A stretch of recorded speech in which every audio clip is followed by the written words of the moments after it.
Olá pessoal, tudo bem? Sejam bem-vindos à nossa aula sobre curva circular com transição, tá? Continuamos na parte de curvas horizontais e hoje a gente vai ver toda a metodologia que existe em torno do cálculo desse tipo de curva, tá? Por que a gente utiliza a transição primeiramente? A transição, pessoal, ela é utilizada quando a gente está com raios muito pequenos e velocidade elevada. Então, o propósito da transição é melhorar o aspecto dessa curva, bem como aumentar a segurança da via e, consequentemente, permitir que o usuário trafegue naquele trecho que nós estamos analisando com a velocidade de projeto, tá? Caso contrário, pode existir uma curva de transição também. Se o raio estiver muito pequeno, a gente também pode trabalhar com velocidade inferior, né? Fazer um rebaixamento da velocidade naquele trecho específico.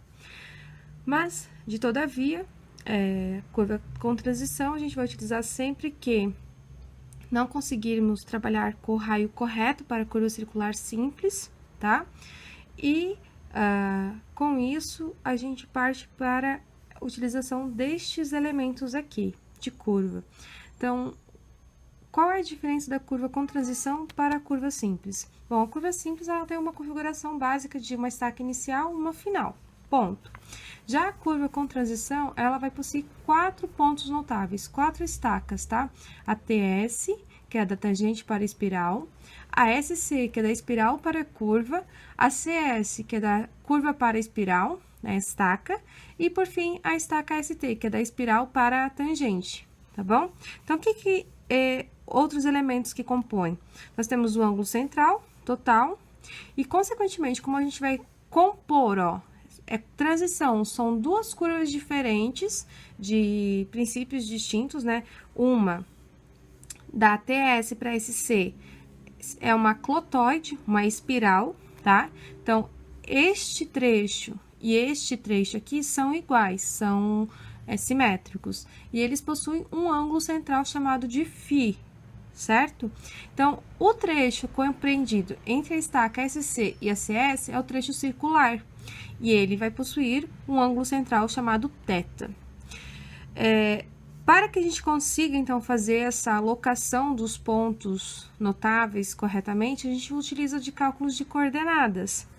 Então, a coordenada do SC ou do CS, porque como é simétrico vale para os dois, é dado por x, 0 e y0, ou xc e yc, tá bom?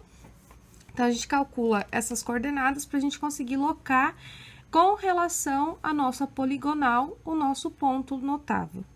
E também, percebam aqui que a gente tem como se fosse um penselinho, é onde seria a curva circular simples aplicada nesse traçado, se ela estivesse acontecendo.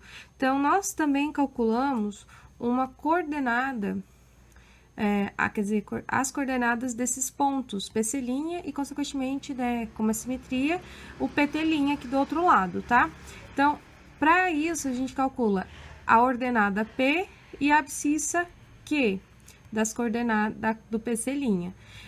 Essas duas coordenadas, juntamente com as coordenadas x e y, vão nos auxiliar no cálculo da tangente externa, da tangente total, tá?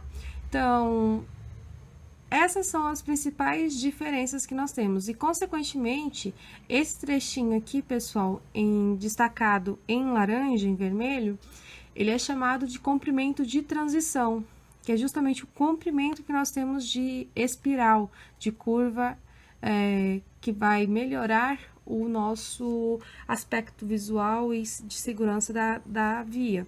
E, consequentemente, nós vamos ter, então, um desenvolvimento que vai ser igual LC, aqui nesse trecho, e um desenvolvimento que será dθ para o trecho circular.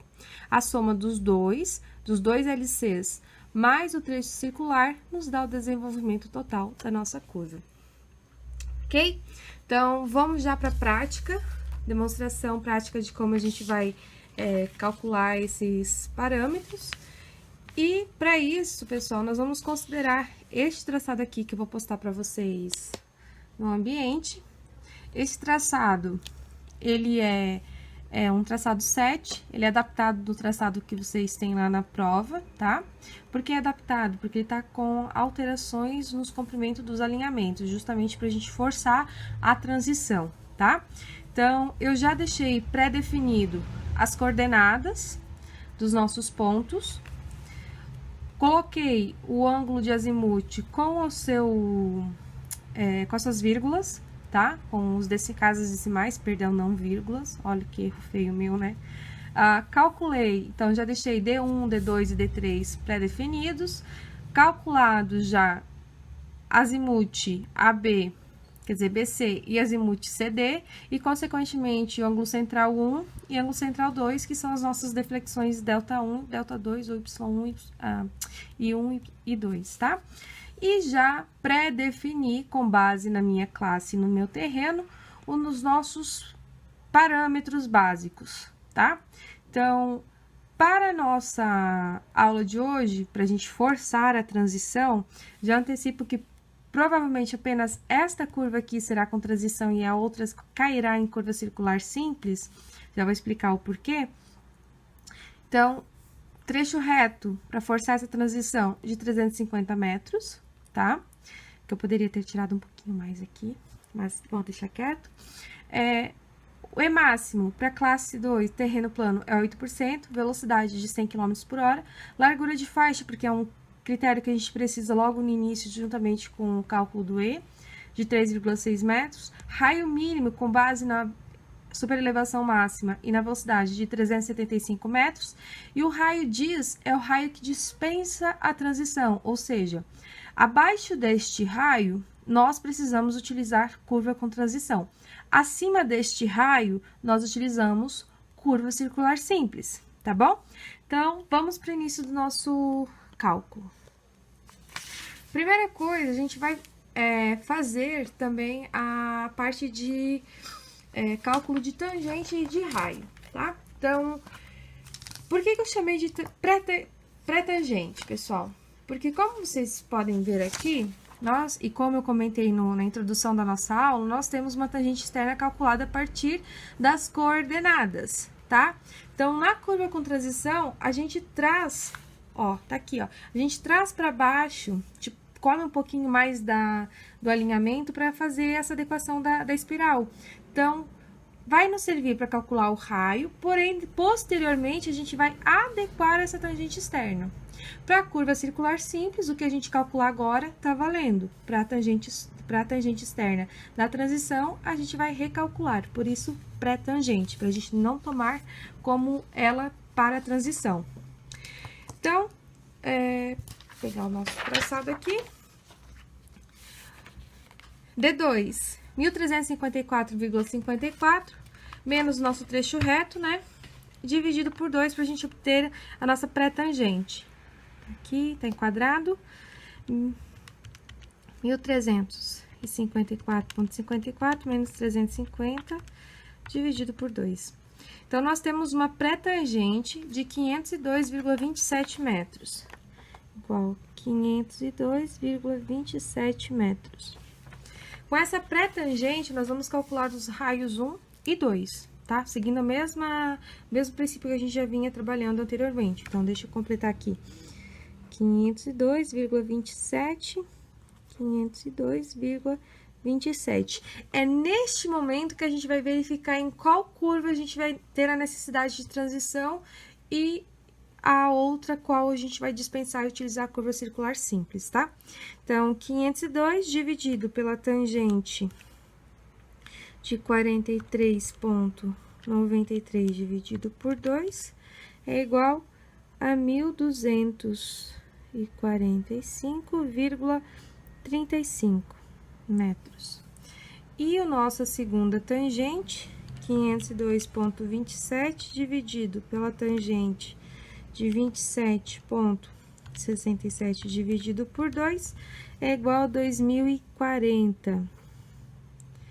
Vamos botar 39,5, tá? Então, como eu mencionei para vocês, estamos aqui, ó, raio que dispensa a transição, 1900.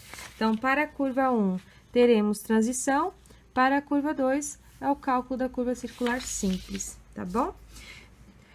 Como que a gente inicia o cálculo deste exercício da curva com transição?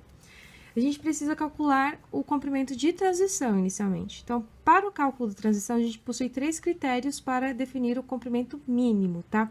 Primeiro o critério dinâmico, depois um critério de tempo e o estético, tá? Então, no critério dinâmico, a gente leva em consideração a parte de aceleração centrífuga, tá? Então, 0,036. Percebam que aqui a equação já está